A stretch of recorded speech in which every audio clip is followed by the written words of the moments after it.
right, this run a little bit off this way, so now I can take this off. I can set it to the side. I can fool with it, play with it, till I have it ready again. Set it back on. Go with it. You have control. You decide what to do and when you do it. You're heating it, you're cooling it, you're heating it, you're cooling it. At your leisure. You make your decision.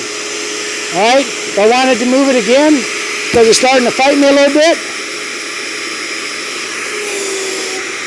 I can move it again. I can take it off. I can work a little at a time. If I only want to work this much at a time, I can work this much at a time. And because it's cooling it, sucking it up, bringing that tape real quick, and because it's sucking it up and it's locking that tape in tight to the backing, you know, it's cooling it quicker. I can move quicker than having to re-stay nail, re-stretch, and everything else. It just makes it, gives me more control of the seam.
All right, as fast as I come over here, finish that, come over here and tuck this.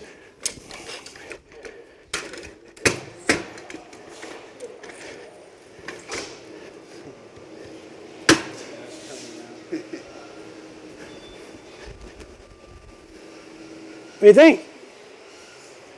Think make your job easier?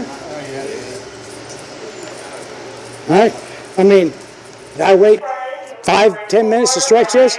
As soon as I was done, I've cooled it. I'm ready. For special jobs when the pattern doesn't. That there? Yeah, you can. You can. But you can use that behind everything. Oh yeah, that one, yeah. All right. But I'm telling you, once you get used to this Kool Glide, you're not going to want it just done special jobs. You're going to want to use it all the time. It makes a flat. For some reason, I mean, you got everything going for you with this system, okay? With the system we showed you today. You got everything going for you to help you have a flatter, smoother seam. And what I'm saying by that is that, you know, there again, I'm not telling you you can't make a good seam without any of this. I'm not telling you the seams you've been making for the last umpteen years are good. Because you can make good seams. I'm showing you something that's going to help you, you know, give you a nice seam, give you a strong seam, give you, as you can see, that is a strong seam. We just did it with both methods and power stretch that far away from the seam, and I cranked it. You saw it, look at this board, it's bending back. All right? So that's how strong, all right, these seams are. What I'm telling you is, why wouldn't you want to use the tools out there that's going to give you all the benefits this gives you, all right? For one, you got the hot glue method. That's hot gluing the seam. Then when you're, even with both methods, is melting it from the top down. What's that going to do?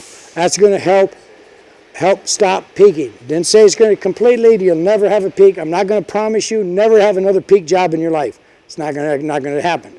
But I'm going to tell you that's going to minimize peaking. All right? The other thing, and you're going to have a lot less of people seeing it. The other thing you have is what? Tape profiling. You got the tape, it's a thin carpet, you got SeamerDown tape, and you get back and the light comes across, you've seen your tape. Seen your tape, right?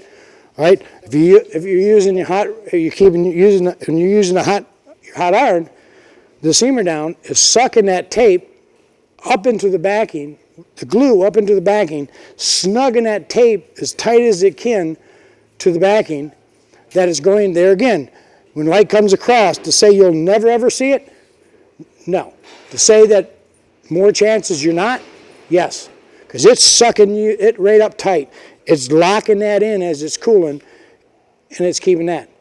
Plus, it's so tight when you stretch, because it's so tight to the backing, it don't have to lift as far to be level. So it's stopping some of that lift. And then, for some odd reason, by accident, all right, there again, we've talked about what causes peaking, and that is stretch. So for some reason, if you look at this tape, if you measure the tape, it's almost 5 inches going across. It's got almost 4 inches of glue. It's got that much in the center, from here to here. Then this is where the rail rides on the bottom of this, okay? The rail rides on the bottom of that, and then it has that much glue on each side. So it has right here two little spaces that have no glue. For some reason, I guess the technology of the tape or whatever, that gap is taking some of the pressure off that middle piece. So right under the seam is not getting as much pressure to lift. So by accident, it helped it. Plus it's a low profile, very thin tape. So you have a hot glue gun sealing the side seam. You got a SeamerDown that's pulling the tape up tight against the back and drawing it in and locking it in. And then you have a seaming system that is taking some of the tension, besides holding great, is taking some of the tension off from that center.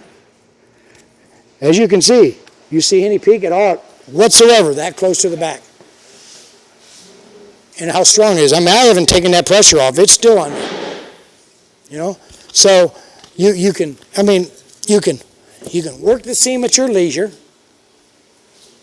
You can, just all the benefits that go with it. So to me, I switched to it. Like I said, if I'm going to use a hot iron, I'm definitely going to use a SeamerDown to cool it and lock it in so I can control it.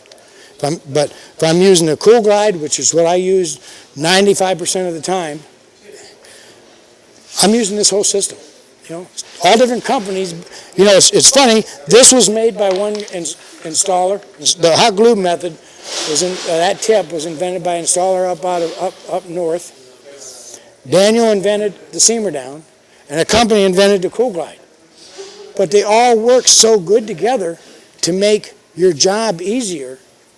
Not using it would be something that, like I said, I don't want to tell you, because I was a stress highly, I don't want to say that you've been making bad seams or that you do make bad seams. I want to tell you this is going to make your job easier, because and fighting with patterns and everything else.